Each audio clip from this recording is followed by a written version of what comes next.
Hi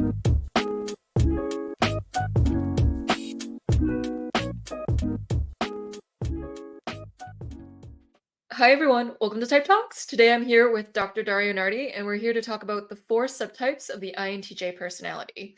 These 4 subtypes are dominant, creative, normalizing, and harmonizing, and he himself is actually a creative INTJ. And so perhaps we could start with that.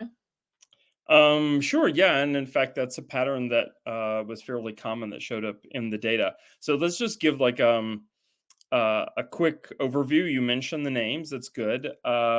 We can get into like why there are 4 and not more, not less. I know I've answered this in some other places too, um, but it really all comes down to the developed self and looking at these brain wiring patterns that people show. Now, there are more than 4 patterns.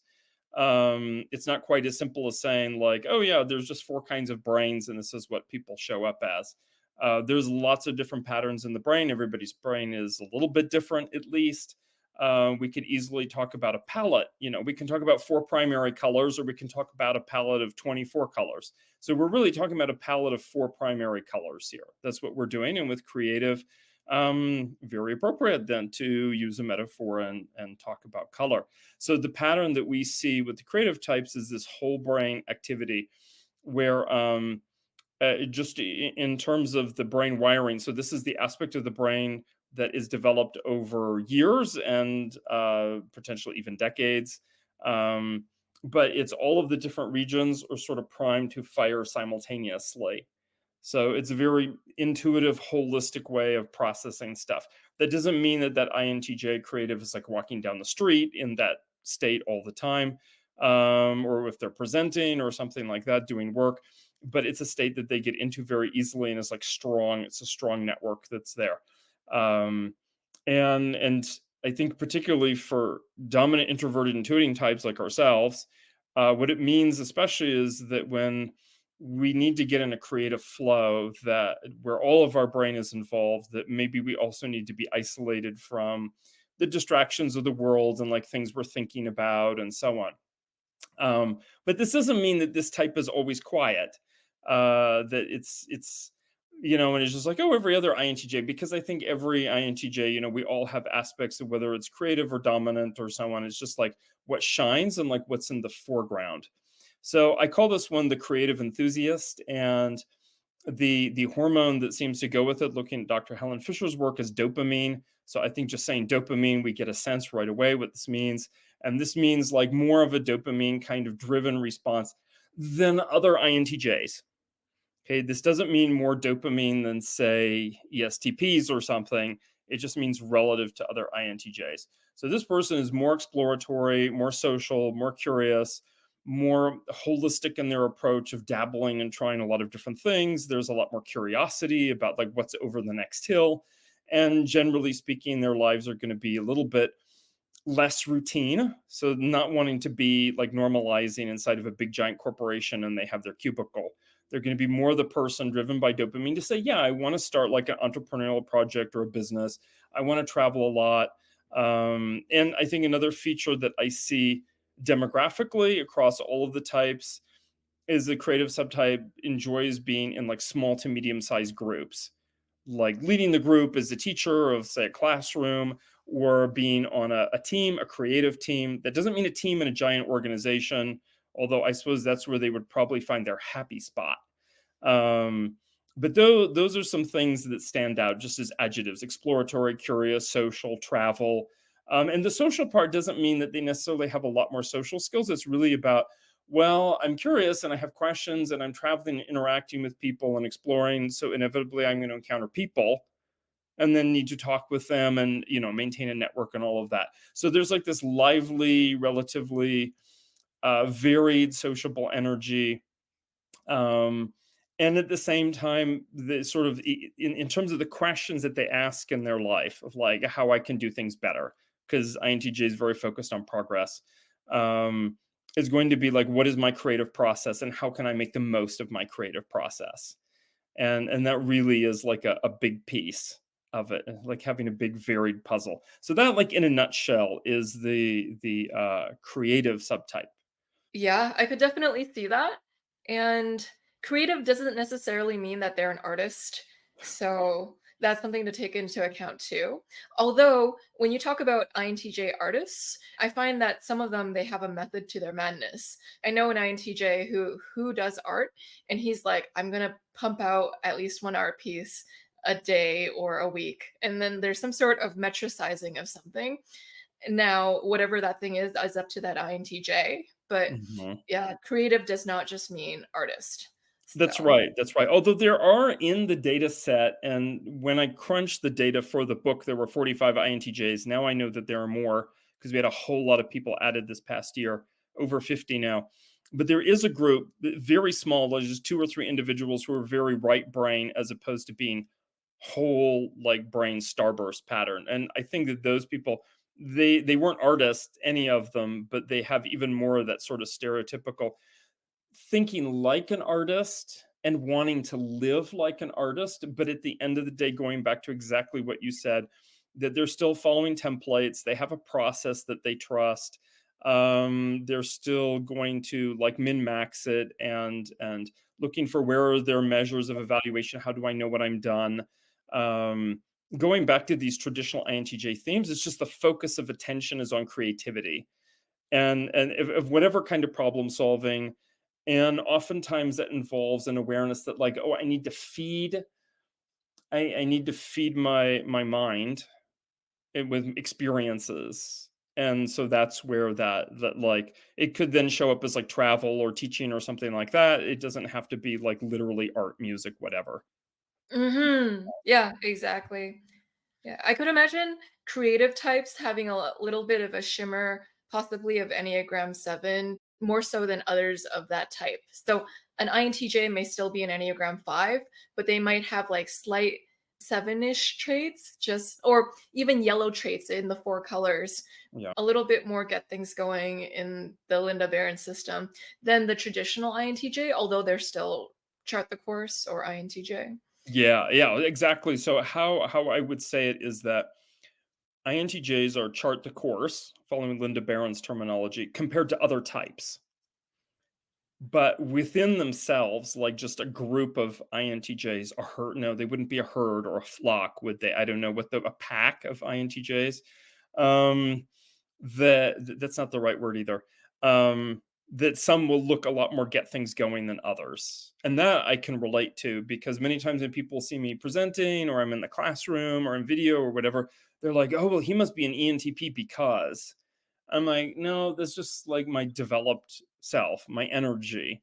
But I still have to pay attention to all of the rules and the function stack for INTJ.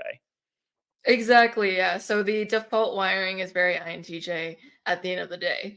Although you might be a little bit more exploratory, social, creative, experimental with the way that you live life in comparison to other INTJs. Right, that's right. Yes. And it does mean that this version of INTJ can get along better with other types, even ones with very different type code, different functions, who are also creative subtype.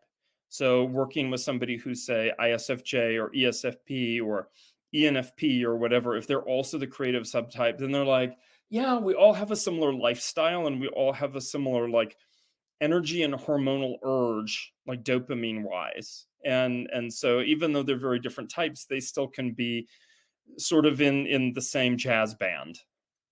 Exactly, yeah.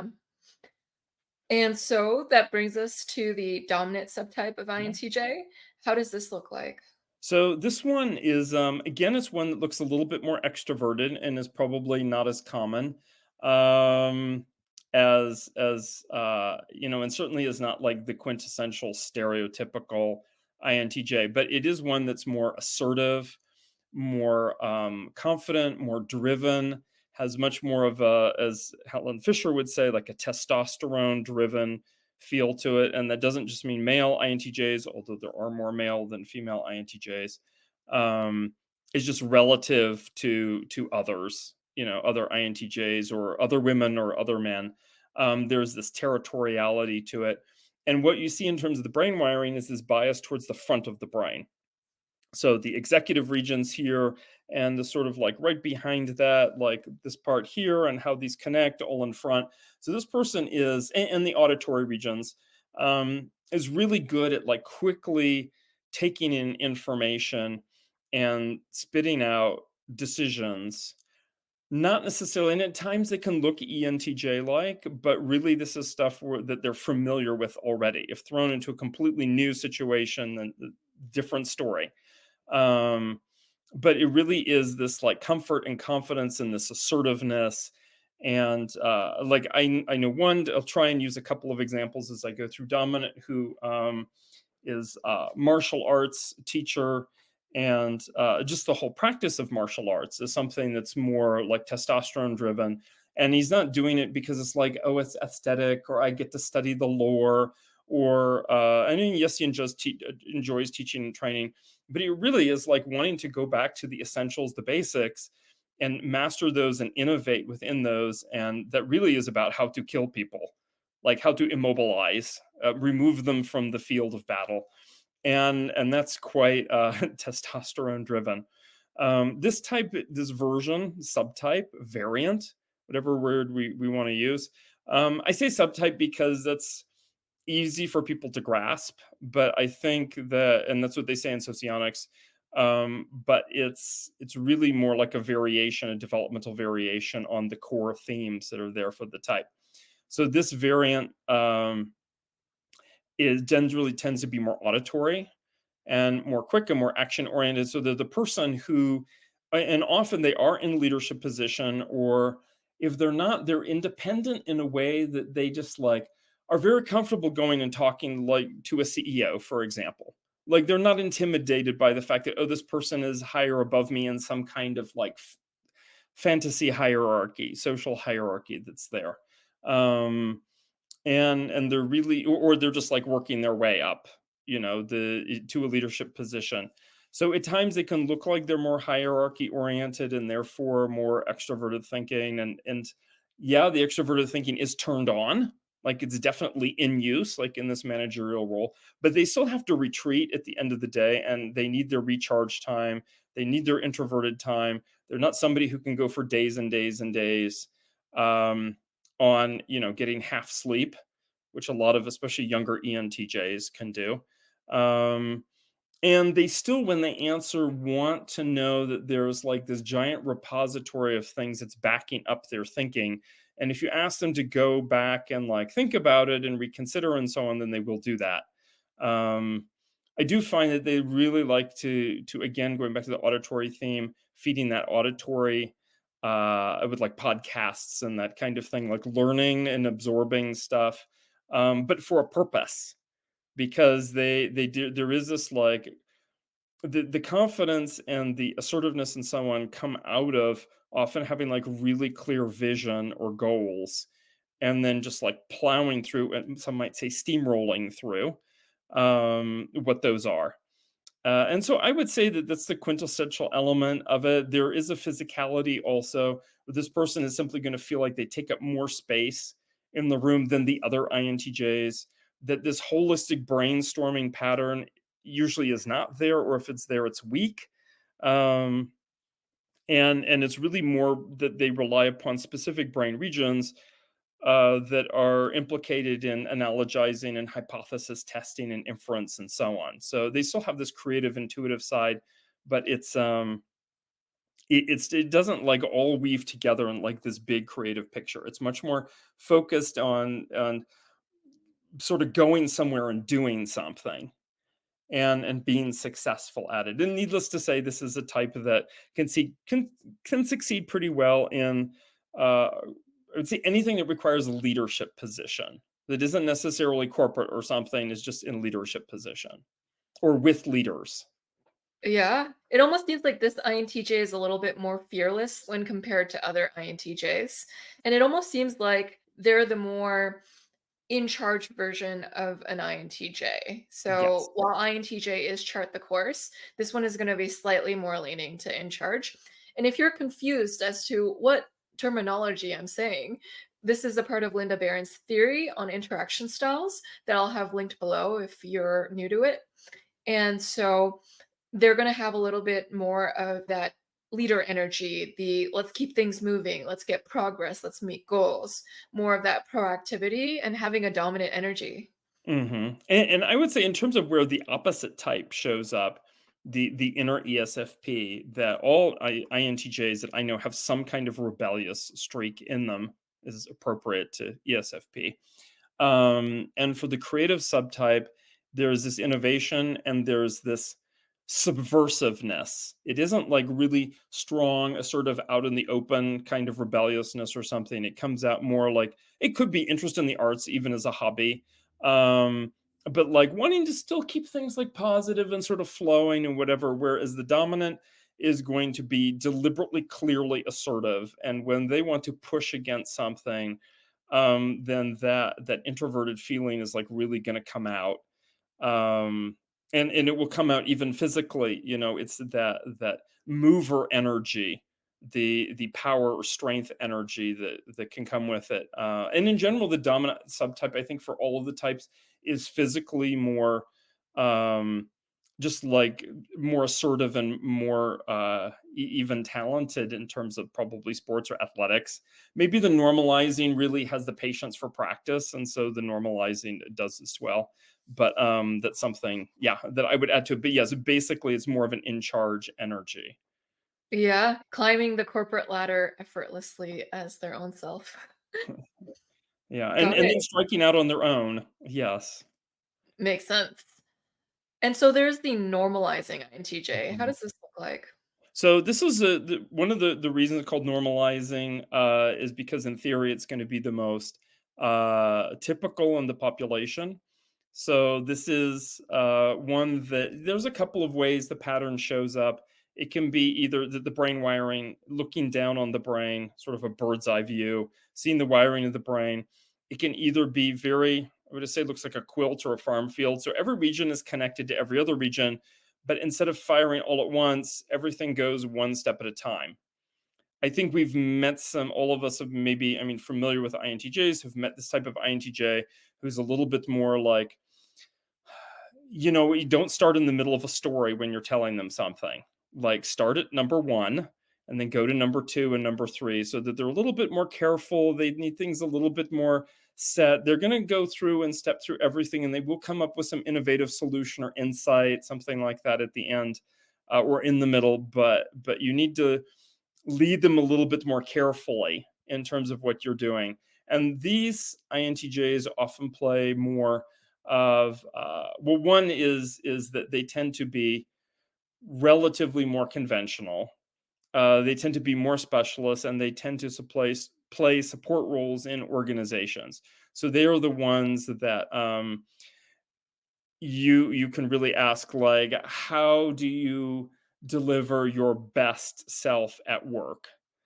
And how do you manage yourself to produce your best results, like those kinds of questions, on a team. So this is the person that blends in pretty well into the general population. They're the most, quote, normal INTJs. This INTJ, you can take them to the family reunion or the company picnic. They're not going to be sitting there on the corner or something like that. They know how to chit chat with everybody else. Doesn't mean they enjoy it, but it's there. They probably have more of a conventional upbringing. Um, they're a little bit more comfortable with routine as long as they're still doing something interesting that is meeting some kind of big picture interest. Um, and I would say they're probably, of the four variants or subtypes, the one that's most in tune with their senses and with detail, um, especially like visual detail, like working with their hands. So imagine like this INTJ could be an accountant who then goes on to do like financial advisement, or a carpenter who goes on to create like specialty products for customers. So there's always an element of innovation because that's part of the type.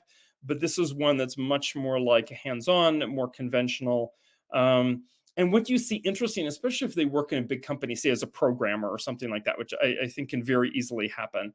Um, their weekends then are their like time to be like their weirdo INTJ self. So this is the one, yeah, that goes to the Renaissance fair and that dresses up, dresses up in a fancy costume, or with like, they have their tabletop role playing game weekends. like all of the stuff that is still that like the superhero comics, like these kinds of things that meet their sort of nerdy INTJ needs. But those are a little bit more like segregated. Whereas the creative subtype, like everything is put together. Like there's no boundaries at all with the creative one.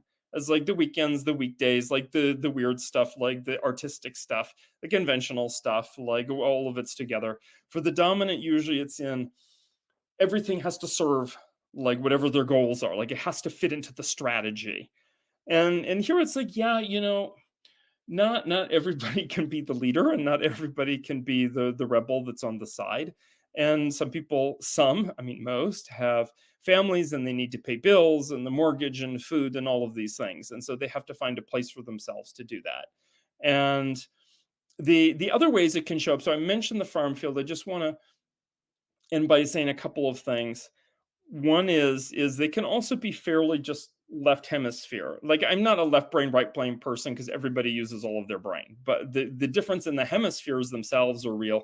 So they can be more biased to just be more analytical, more even back of the brain kind of stuff. So like very observant and quiet and stiff, maybe even OCD. Um, Whereas the creative INTJ is more likely to be like the ADD INTJ, not the OCD version.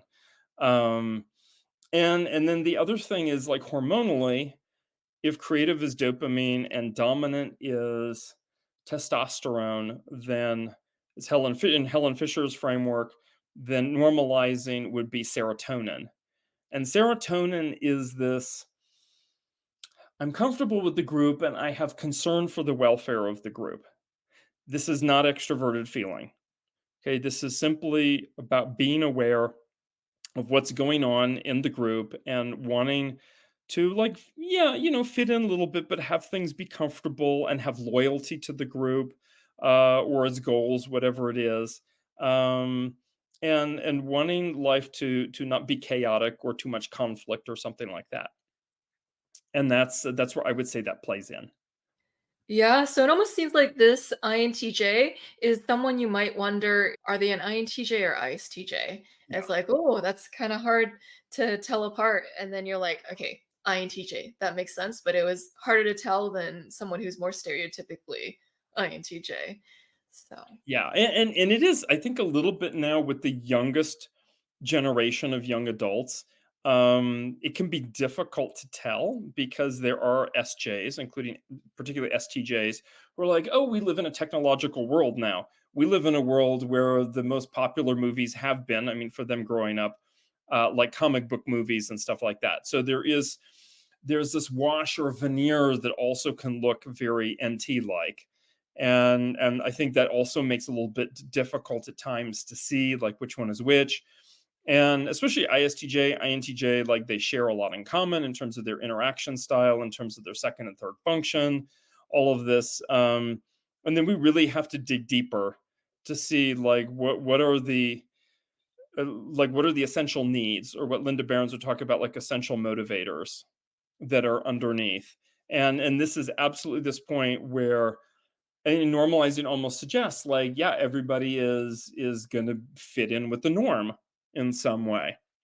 And okay, I'm a part of a group, so how do I still be me in the group and also get along and contribute?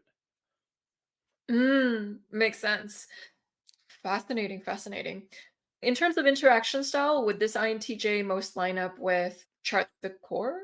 Yeah, so not only is INTJ very chart the course relative to other types, within the sort of like body of INTJs, the pack, they're going to be the most chart the course like. That And is yeah, fascinating. yeah, and then in that sense, that will be like the one thing to be like, oh yes, I'm definitely chart the course, even if I'm not sure about some other things. Okay, that is helpful. And then there is the harmonizing INTJ. Mhm. And this again shows up a couple of ways. It sort of stereotypically, in Helen Fisher's work, the harmonizing shows up rather than dopamine, testosterone, or serotonin. It's estrogen or oxytocin, which is like the touch hormone and sort of like the care hormone. Um, relative to other INTJs. And that would, so what does it end up looking like? So that person is going to come off being a little bit more empathic, a little bit more sensitive, more reflective.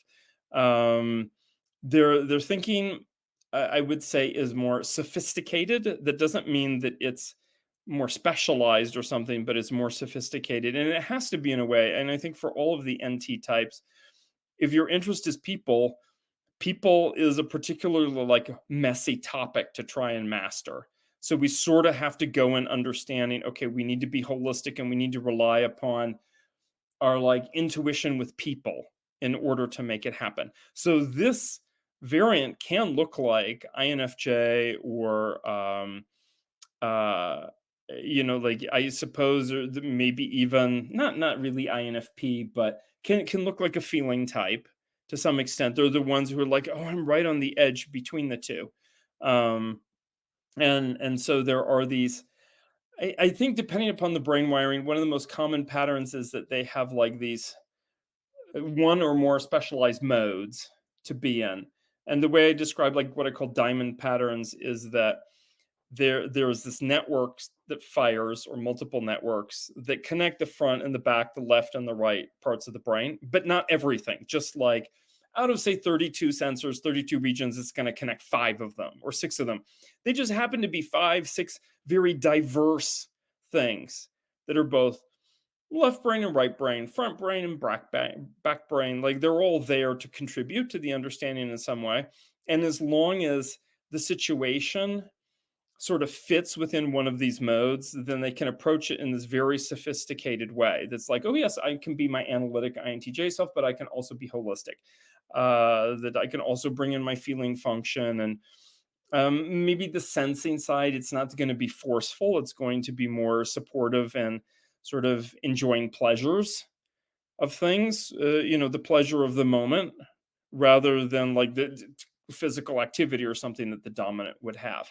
Um, so what comes out of it, what's typical now, the diamond pattern isn't necessarily going to say, oh, that this person is like a diplomat or a psychologist or something like that, a coach. Like I think in terms of roles, yes, what I saw is often they're working one-on-one. They may also at times be somebody who works remotely, in like a specialized way, so that they come in and they bring in like their specialist mode for an hour or a day or something like that, and then step back and step out of that. And because they are more sensitive and reflective, that they are going to be the ones that are, no, not OCD, not ADD, not like overly aggressive or whatnot, that are going to be more like that high sensitivity kind of person. It's like, oh no, too much interaction, too much. I don't have that. I'm not one of those INTJs. Like I don't feel like, I mean, I get tired, my battery runs down, but I don't feel like I'm a highly sensitive person or something. But there is this quality there. And they can have really a mix of things. It isn't just the diamond. Sometimes it can be just a sort of a zigzag patterns that run across the brain in these really interesting, unique ways that sort of defy categorization, and they sort of cover the different bases, but not in any conventional way. And so the person comes off being a little bit weird and odd and non-reactive, unless you get them into their space. And then when they're in their space, they like really can open up.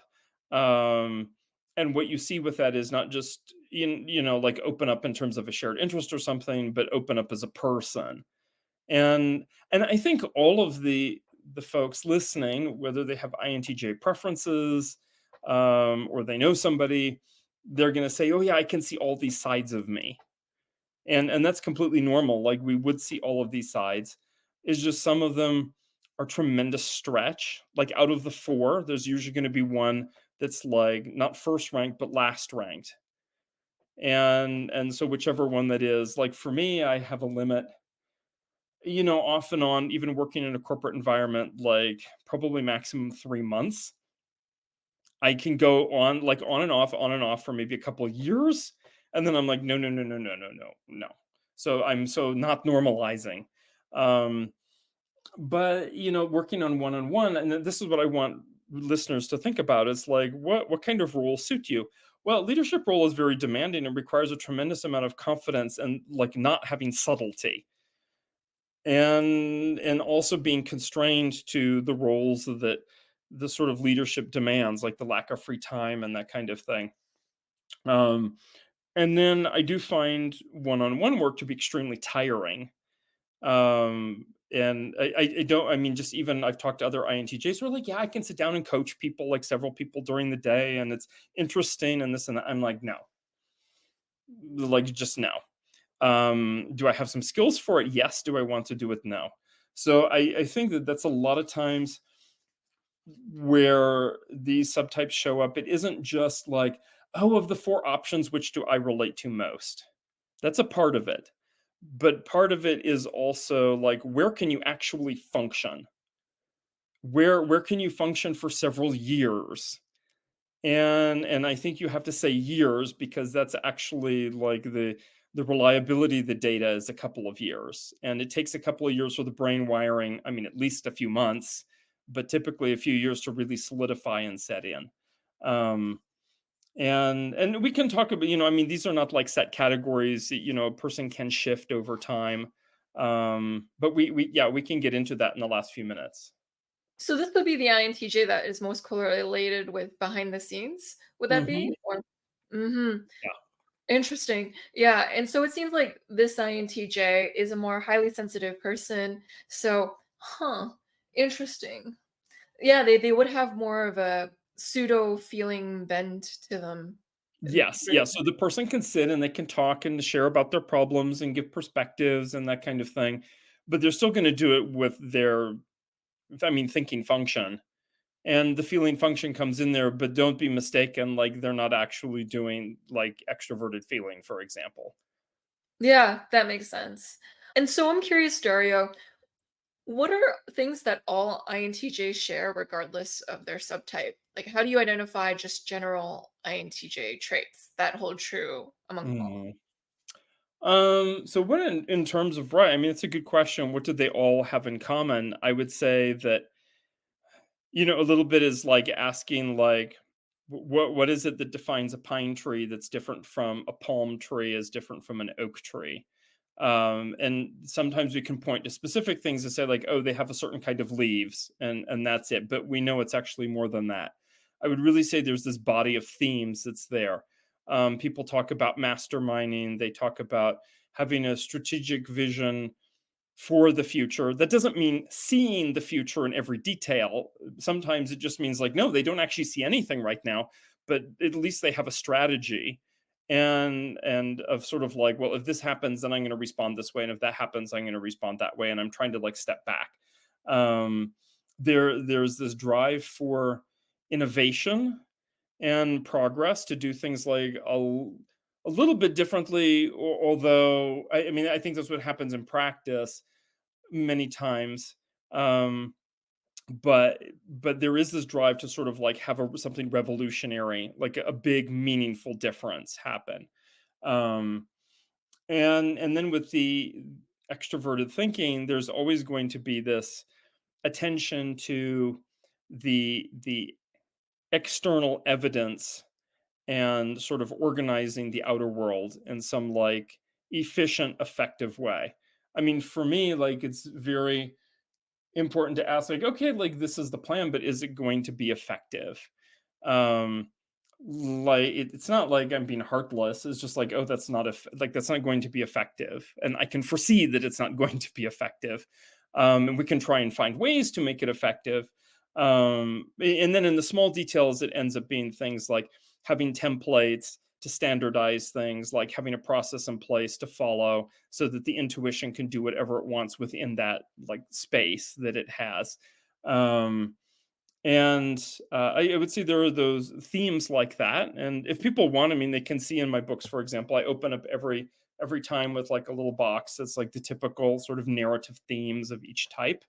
um, and then the temperament and interaction style, especially the temperament needs are always going to be there for progress, for self mastery, for independence, especially like thinking independence, knowledge, expertise. Like those will always be there as part of sort of woven into the themes.